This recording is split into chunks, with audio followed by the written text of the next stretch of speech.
O'Malley's bar was quiet, the kind of place where secrets felt safe. Eric sat across from me, his whiskey untouched, fingers tracing the glass as if stalling for courage. He looked wrecked, like a man who hadn't slept in weeks. "I need to tell you something," he began, his voice barely above a whisper. "And it's bad. Really bad." I leaned in, trying to meet his darting eyes. "What is it?" He hesitated, his jaw clenching before the words finally escaped. "I had an affair with my father's wife." I blinked, stunned into silence. "Wait, what?" Eric didn't look at me, his gaze fixed on the bar's scuff counter. "Yeah, Veronica. She's 36. My dad's 62. They got married last year." "Jesus," I muttered, trying to process the bombshell. "It wasn't supposed to happen," Eric continued, his voice cracking. "At first, she was just friendly, trying to get on my good side. But there was this energy between us. I felt it, and I know she did too." "You're telling me she flirted with you?" Eric gave a bitter laugh. "Flirted? It was more than that. There was this night, my dad went to bed early and Veronica and I stayed up drinking, talking. One minute we were laughing, and the next, he trailed off, the guilt etched on his face. "You kissed her," I guessed. He nodded. "Yeah. And after that, it was like we couldn't stop. It wasn't just physical, though. She made me feel wanted." I shook my head, trying to wrap my mind around it. "How did you keep this from your dad?" "We were careful," Eric said, his voice heavy with shame. "Sneaking around, making excuses. At first, I told myself it didn't mean anything. But it did. At least I thought it did." "What changed?" Eric sighed, finally meeting my eyes. "Veronica. She's not who I thought she was. I realized she wasn't just with me. She was playing me, using me. And now I can't look my dad in the eye. I don't know how to fix this. Or if I even can." The weight of his confession hung in the air. I wanted to berate him, to tell him how royally he'd screwed up, but the pain in his eyes held me back. "You're not a monster," I said finally, my voice steady. "But you're going to have to live with this." Eric nodded, his shoulders slumping under the weight of his choices. "Yeah, that's the part that scares me the most." Eric leaned back in his chair, his eyes clouded as he replayed the events in his mind. "It all started at a barbecue," he said, his voice distant. "It was one of those family get-togethers at my dad's place. Veronica had this way of commanding the room. She wasn't loud or anything, but you couldn't take your eyes off her. She looked out of place next to my dad, like she belonged somewhere younger, somewhere... Like with you." I interrupted. "Yeah," Eric admitted, his lips curling into a bitter smile. "I guess that's what I thought deep down. It was stupid, but I couldn't help it." He picked at a napkin, shredding it into little pieces as he continued. "It was late in the afternoon. Everyone else was outside, but I went into the kitchen to grab another drink. Veronica came in too, looking for a bottle of wine. We started talking just small stuff at first. Then she asked me how I felt about her and my dad being together. I raised an eyebrow. "She just asked you that?" "She said she wanted to make sure I didn't resent her for marrying him," Eric said, mimicking her words. "I told her it wasn't my place to judge. And then she gave me this look." "What kind of look?" "The kind that made me feel like she was undressing me with her eyes." Eric's voice dropped, and he let out a shaky laugh. "It sounds crazy, but I swear, she leaned in just a little too close when she reached for the wine opener. Her hand brushed mine, and suddenly, it didn't feel innocent anymore." "And you didn't stop it?" "I didn't know how to," Eric said, his voice tinged with regret. "It was like my brain short-circuited. I froze." Then she smiled and walked out like nothing had happened. But from that moment on, everything was different. I leaned back, processing his words. "So, you just let it escalate from there?" "It didn't happen overnight," Eric explained. "There were these little moments, stolen glances, her hand lingering on my arm when she laughed, the way she'd compliment me in front of everyone, but with this undertone. It was subtle, but I couldn't stop thinking about her." He paused, rubbing his hands over his face. "The first real slip happened a few weeks later. My dad was out of town for a business trip, and Veronica invited me over to help fix something with her Wi-Fi. I should have said no, but I didn't. Let me guess, things got out of hand?" Eric nodded, a grim expression on his face. "We were sitting on the couch, going through her laptop, and she started talking about how lonely she felt when my dad was gone. How he didn't really understand her the way she wanted to be understood. I didn't know what to say, so I just listened. And then, out of nowhere, she kissed me. Out of nowhere. I asked, skeptical. Okay, fine, Eric admitted. Maybe I leaned in too. Maybe I wanted it. But once it happened, I couldn't stop myself. It was like this dam broke, and all the guilt and logic and morals just vanished. We ended up sleeping together that night. The weight of his words hung in the air like a storm cloud. I stared at him, unsure of what to say. And you didn't think about your dad at all? I asked, my voice sharper than I intended. I thought about him afterward, Eric said, his voice trembling. I hated myself for it, but at the same time, I couldn't stop thinking about her. It was like I was addicted to the rush, to the danger. She made me feel alive in a way I hadn't felt in years. Alive? I repeated, shaking my head. More like reckless. Yeah, Eric said, his lips curling into a humorless smile. I know that now. But back then, it felt like something I couldn't control. Every time I tried to pull away, she'd reel me back in. She'd text me at all hours, call me when my dad wasn't around. We started sneaking around. Hotels, empty parking lots, even my dad's house when he was at work. Jesus, man, I muttered, rubbing my temples. This isn't just messy. It's nuclear. Eric's laugh was hollow. Tell me about it. I studied him for a moment, trying to gauge how he could justify any of this to himself. Did you ever think about ending it? All the time, Eric said. But she had this hold on me. It wasn't just the sex. It was the way she made me feel important, I guess. Like I was the only one who really saw her for who she was. She'd talk about how lonely she felt with my dad, how he didn't make her feel desired. I wanted to believe her. I wanted to think I was different. And now? I asked, my voice cold. Eric's expression darkened. Now, I'm not so sure. Looking back, I think she was just using me. For attention, for excitement, maybe even to punish my dad for something. I don't know. But at the time, I thought it was real. I shook my head, unable to hide my disgust. You're playing with fire, Eric. And you're dragging your dad down with you. I know, he said, his voice barely audible. I know. Eric's hands fidgeted with the edge of his jacket, his expression clouded with both shame and longing. At first, sneaking around felt like a game, he admitted. It was thrilling. The risk of getting caught, the stolen moments. It was like living in a movie. But the guilt was always there, lurking in the back of my mind. I just chose to ignore it. I leaned forward, my elbows on the table. How did you even manage to keep it a secret? Your dad's not stupid, right? Eric gave a grim chuckle. No, he's not. But he trusted me.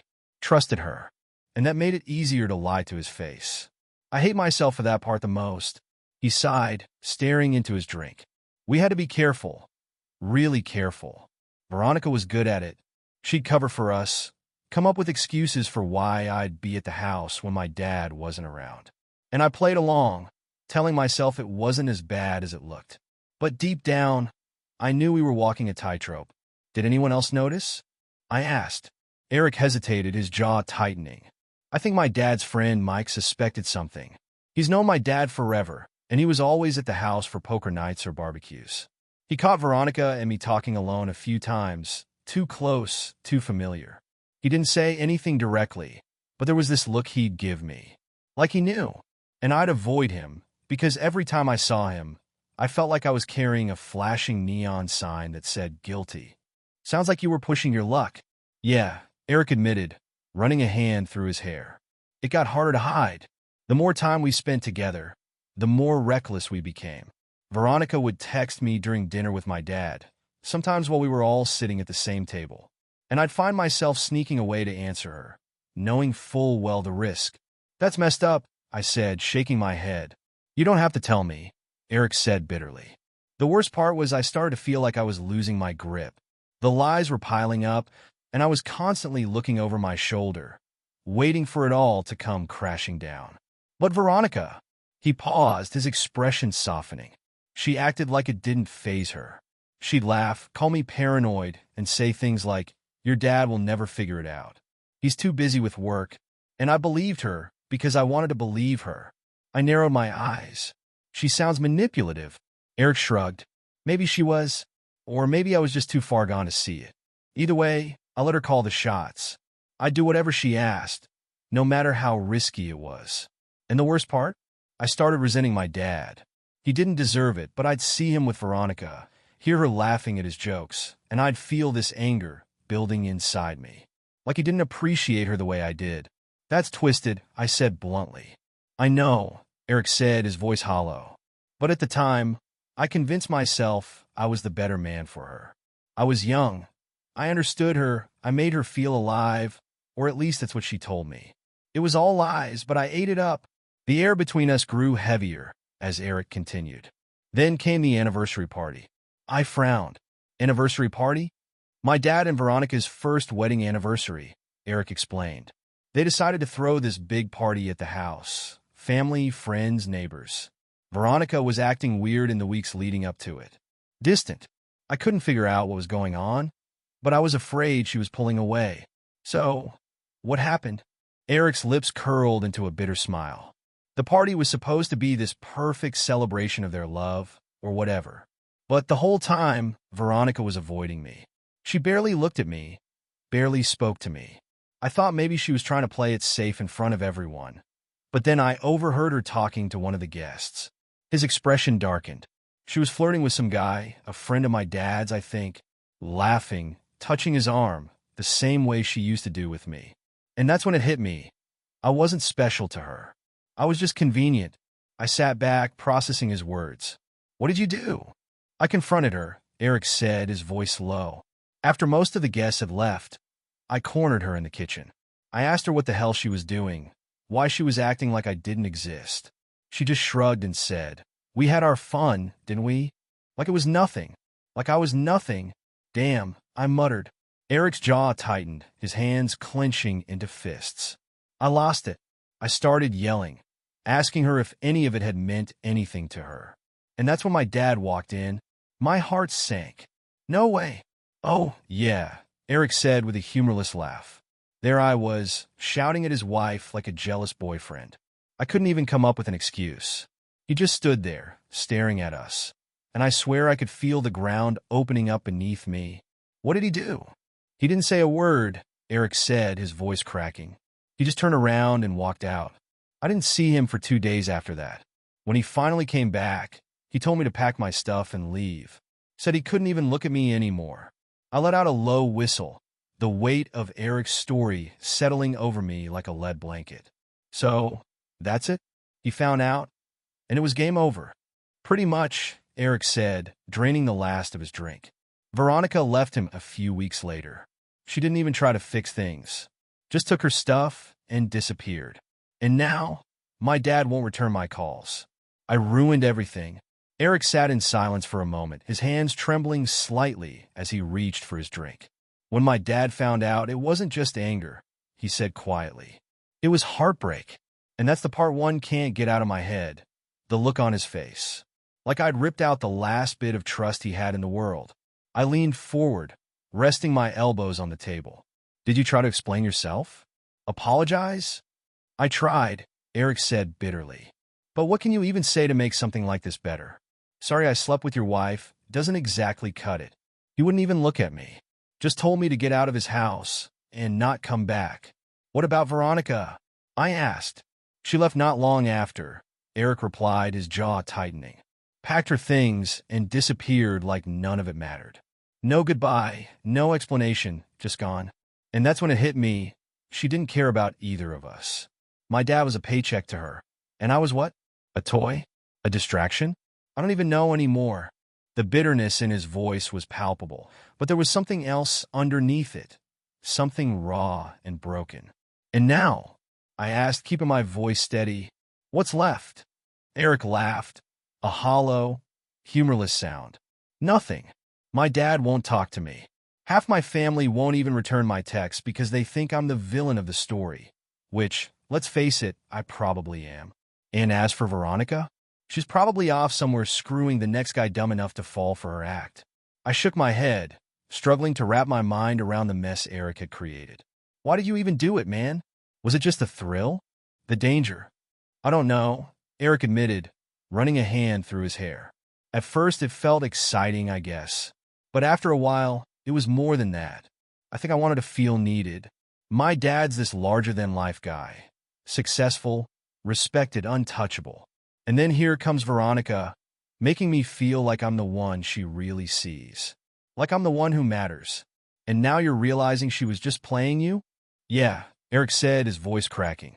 It took losing everything to see it, but yeah, I was a pawn in her game, and I let myself get played because I wanted to believe it was real. The weight of his words hung in the air, heavy and suffocating. For a long moment, neither of us spoke. So what now? I asked finally. Are you just going to sit here and feel sorry for yourself? Or are you going to try to fix things? Eric looked at me, his eyes hollow. Fix things? How? My dad will never forgive me. Veronica's gone, and even if I could put it all back together, what kind of person does this? What kind of son stabs his father in the back like that? You're not going to get sympathy from me, I said bluntly. But you can't just give up either. If you really regret it, then do something about it. Apologize. Own up to your mistakes. Try to make things right, even if it's too late. Eric sighed, his shoulders slumping under the weight of my words. Maybe you're right. Or maybe the damage is done, and I just have to live with it. The silence between us was deafening. Finally, Eric pushed his chair back and stood up, tossing a few bills on the table. Thanks for listening, he said, his voice hollow. I needed to get it off my chest. I watched him walk away, his figure disappearing into the shadows of the bar. For all his flaws, all his mistakes, there was something tragic about the way he carried himself, as if he'd already accepted that his life would never be the same. And maybe he was right. 2 weeks later, Eric called me out of the blue. His voice was different, steadier but also heavier, like he'd made a decision that was weighing him down. Hey, he said, I'm going to talk to my dad. I paused, unsure how to respond. Are you sure about that? I mean, you think he's ready to hear from you? Probably not, Eric admitted. But I can't keep hiding from this. I owe him an apology. Even if he slams the door in my face, at least I'll know I tried. Do you want me to go with you? I offered. No, he said quickly. This is something I have to do alone. I didn't hear from Eric again until a few days later. When he finally called, his voice was raw, as if he'd been shouting or crying, or both. So, I asked cautiously, how did it go? Eric let out a shaky laugh. Worse than I imagined. But at least it's done. What happened?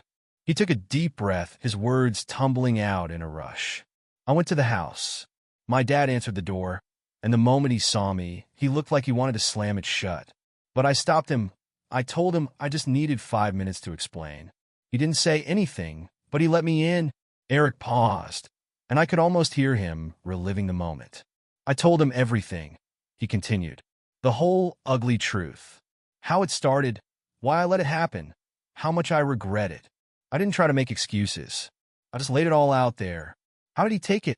I asked, bracing myself for the answer. He didn't say much at first, Eric said quietly. He just sat there, staring at me like he couldn't believe what he was hearing. Then he asked me one question. Did you love her? I leaned forward, gripping the phone tightly. And what did you say? I told him the truth, Eric said, his voice breaking. That I thought I did, but now I realize I didn't. It wasn't love. It was selfishness, plain and simple. I wanted something that wasn't mine to take, and I didn't care about the consequences. And that's when he lost it. Lost it how? He stood up, pointed at the door, and said, Get out. Don't come back. Eric's voice cracked, and I could tell he was holding back tears. I tried to tell him I was sorry, that I wanted to make things right, but he just kept shouting, Get out. So I left. I exhaled slowly, unsure of what to say. Well, at least you tried, right? That has to count for something, does it? Eric asked bitterly. Because it sure doesn't feel like it.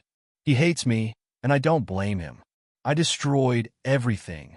I stayed silent, letting him vent. The worst part, Eric continued, his voice barely above a whisper, is that I'll never be able to fix it. Even if he forgives me someday, the damage is done. I took something from him that I can't ever give back. What about Veronica? I asked cautiously. She's gone, Eric said flatly. Last I heard, she moved out of state. Good riddance, honestly. She was never the problem.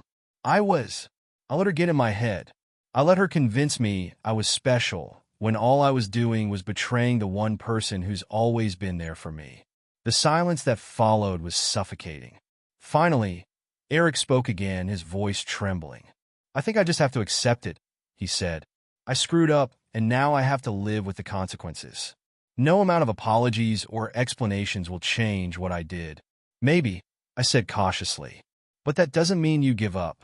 People heal, Eric. Even your dad. It might take years, but if you keep showing him that you're sorry, really sorry, he might come around." "Yeah," Eric said softly. "Maybe." But the way his voice cracked told me he didn't believe it. Months passed before I heard from Eric again.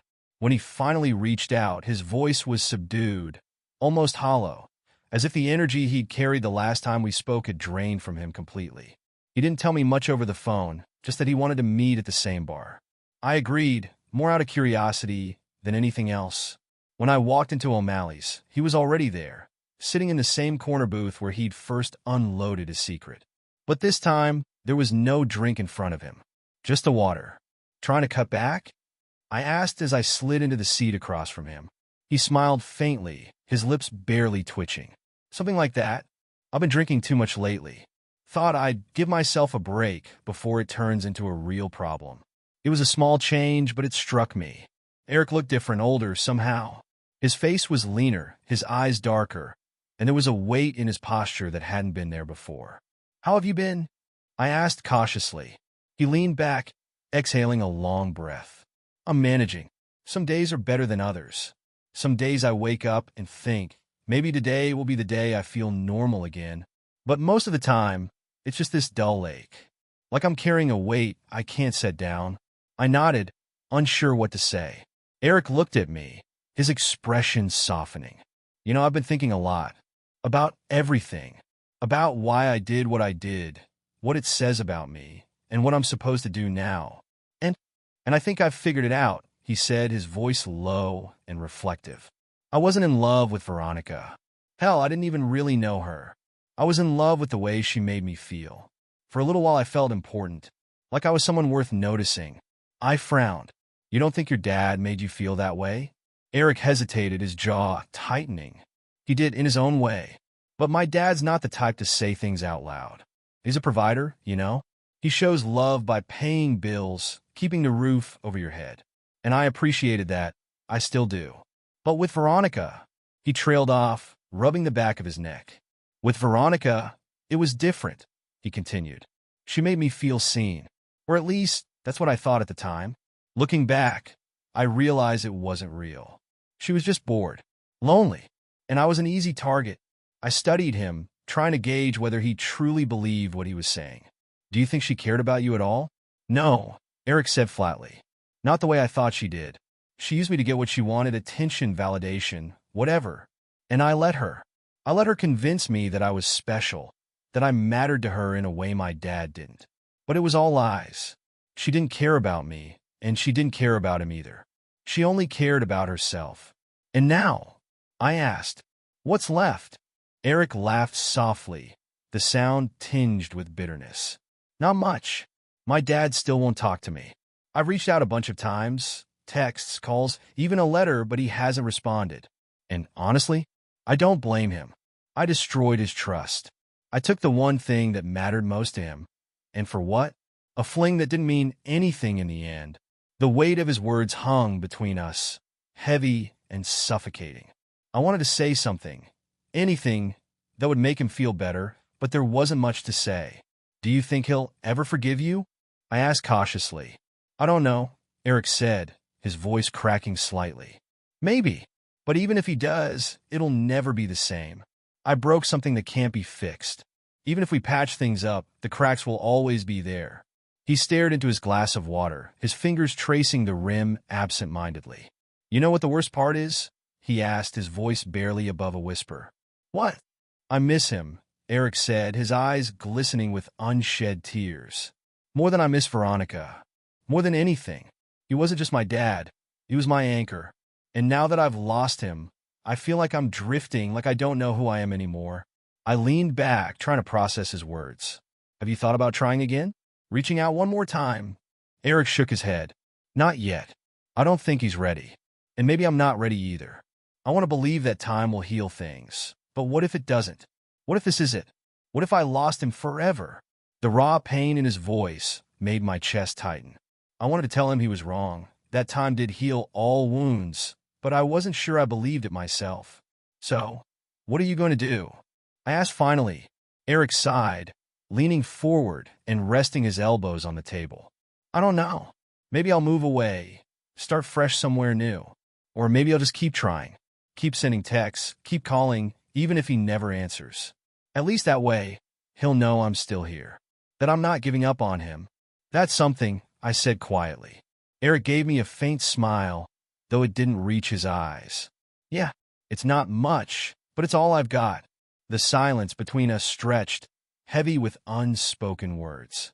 Finally, Eric pushed his chair back and stood, pulling a few bills from his wallet and tossing them onto the table. Thanks for listening, he said, his voice soft. I don't know if it helps, but it feels good to talk about it. I nodded, watching as he walked away, his figure disappearing into the shadows of the bar. For all his mistakes, all his flaws, there was something deeply human about Eric, something that made it hard to write him off completely. And yet, as I sat there alone, I couldn't shake the feeling that some wounds never fully heal. Some betrayals, no matter how much time passes, leave scars that never truly fade. Eric might have been ready to move on, but I knew one thing for sure. His story wasn't over yet.